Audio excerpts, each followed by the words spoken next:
صحیح مسلم میں روایت ہے، رسول اللہ صلی اللہ علیہ وسلم نے فرمایا، دو گالی گلوچ کرنے والے جو کچھ کہیں گے سارا گناہ ابتدا کرنے والے پر ہوگا جب تک مظلوم زیادتی نہیں کرے گا۔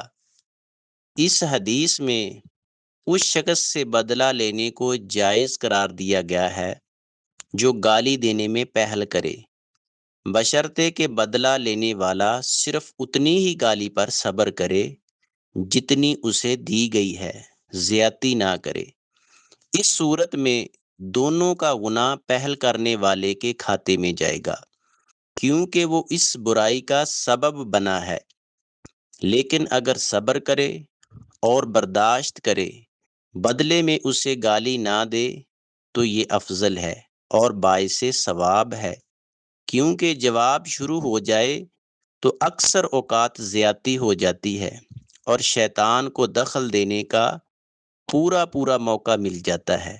معاشرے میں بہت سارے لڑائی جھگڑے اور قتل و غارت کی وجہ گالی گلوچ بنتی ہے۔